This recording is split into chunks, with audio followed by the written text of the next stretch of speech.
ایک باپردہ عورت نے فرانس کی ایک سپر مارکیٹ سے خریداری کی اور اس کے بعد وہ عورت پیسوں کی ادائیگی کے لیے لائن میں کھڑی ہو گئی۔ اپنی باری آنے پر وہ کاؤنٹر پر آئی جہاں پر اس نے رقم ادا کرنی تھی۔ اس نے کاؤنٹر پر ایک ایک کر کے سارا سامان رکھ دیا۔ کاؤنٹر پر کھڑی ایک بے پردہ مسلم لڑکی نے اس خاتون کی چیزیں ایک ایک کر کے اٹھائیں اور ان کی قیمتوں کا جائزہ لینے لگی۔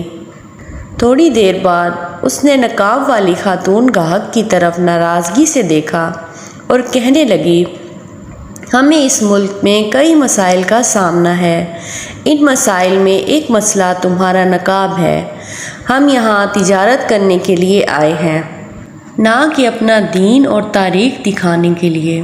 وہ مسلم عورت جو نام نہاد روشن خیال تھی، اپنی بیہودہ تقریر جھاڑے جا رہی تھی کہ اگر تم اپنے دین پر عمل کرنا چاہتی ہو اور نقاب پہننا ضروری سمجھتی ہو تو اپنے ملک واپس چلی جاؤ، جہاں جو تمہارا دل چاہے کر سکتی ہو۔ وہاں نقاب پہنو، برقع پہنو، ٹوپی والا برقع پہنو، جو چاہے کرو۔ یہاں رہ کر ہم لوگوں کے لیے مسائل مت پیدا کرو۔ نقاب پہنے عورت نے جب ایک مسلم عورت کے منہ سے یہ الفاظ سنے تو دم بخود ہو کر رہ گئی۔ اپنے سامان کو بیگ میں رکھتے ہوئے اس کے ہاتھ رک گئے اور اچانک اس نے اپنے چہرے سے نقاب ہٹا دیا۔ کاؤنٹر پر کھڑی لڑکی اس کا چہرہ دیکھ کر دنگ رہ گئی، کیونکہ نقاب والی عورت کے بال سنہری اور آنکھیں نیلی تھیں۔ اس نے کاؤنٹر والی لڑکی سے کہا، میں فرانسیسی لڑکی ہوں، یہ میرا ملک ہے، میں الحمدللہ مسلمان ہوں۔ اسلام میرا دین ہے اور میرا اسلام مجھے یہی سبق دیتا ہے کہ جو میں کر رہی ہوں، میرا دین مجھے پردے کا حکم دیتا ہے۔ تم نسلی مسلمان ہو کر یہاں کے غیر مسلموں سے مرعوب ہو، دنیا کی خاطر خوف میں مبتلا ہو۔ مجھے کسی کا خوف نہیں ہے، مجھے صرف اپنے اللہ کا خوف ہے اور اپنے پیارے نبی صلی اللہ علیہ وآلہ وسلم کے حکم سے محبت ہے، اور ان کے حکم کو پورا کرنے میں مجھے کسی کی بھی کوئی پرواہ نہیں ہے۔ اس فرانسیسی مسلم عورت کے یہ الفاظ تو بے پردہ مسلم عورت کے منہ پر تماچا تھے کہ تم پیدائشی مسلمانوں نے دنیا کے بدلے اپنا دین بیچ دیا ہے اور ہم نے تم سے خرید لیا ہے۔ جو تعلیم عورت کے سر سے دوپٹہ اور مرد کے دل سے خوف خدا ختم کر دے، ایسی تعلیم سے ان پڑھ ہونا بہتر ہے۔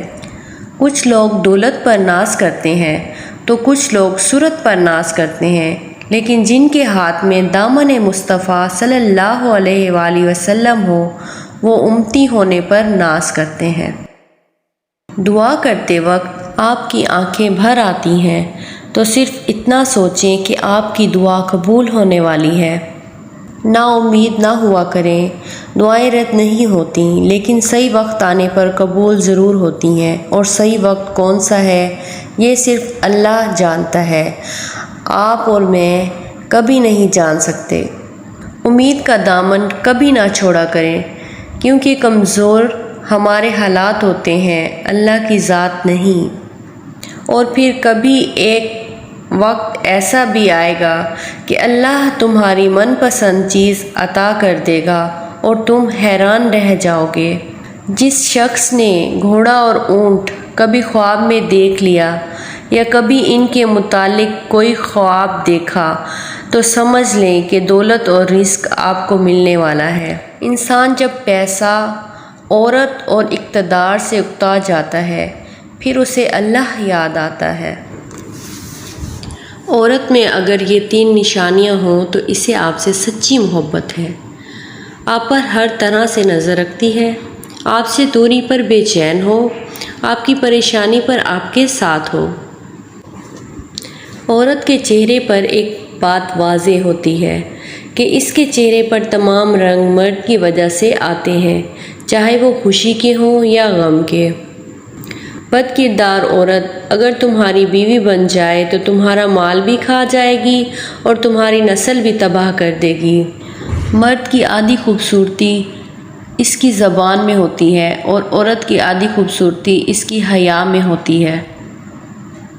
جو عورت اپنی باتوں سے شوہر کو راحت اور تسکین نہیں پہنچاتی، اس کی زندگی کبھی خوشیوں سے بھری نہیں ہوگی۔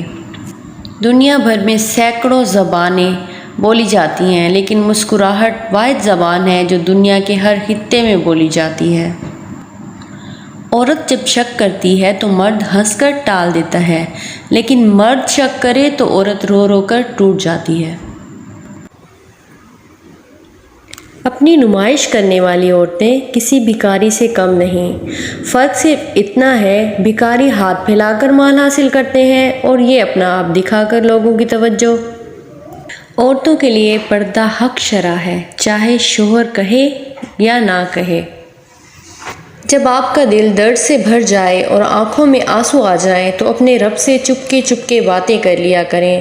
وہ سب جانتا ہے، لیکن آپ سے سننا چاہتا ہے۔ زندگی میں کبھی بھی سیکھنا مت چھوڑیں، کیونکہ زندگی آپ کو کبھی سکھانا نہیں چھوڑتی۔ مشکلیں اپنے حل اپنے ساتھ لے کر آتی ہیں، بس بندے کو اللہ پر بھروسہ ہونا چاہیے۔ بہت خامیاں نکالتے ہیں ہم اکثر دوسروں میں، آؤ آج ایک ملاقات ہم آئینے سے بھی کرتے ہیں۔ اچھی کتابیں اور اچھے لوگ فوراً سمجھ میں نہیں آتے، انہیں پڑھنا پڑتا ہے۔ جو انسان وقت پر پسینہ نہیں بہاتا، وہ انسان بعد میں پھر آنسو بہاتا ہے۔ مجھے گرتے ہوئے پتوں نے سکھایا ہے، بوجھ بن جاؤ گے تو اپنے بھی گرا دیتے ہیں۔ اچھے لوگوں کا اللہ تعالیٰ امتحان بہت لیتا ہے، پر ساتھ کبھی نہیں چھوڑتا، اور برے لوگوں کو اللہ تعالیٰ سب کچھ دیتا ہے، پر ساتھ نہیں دیتا۔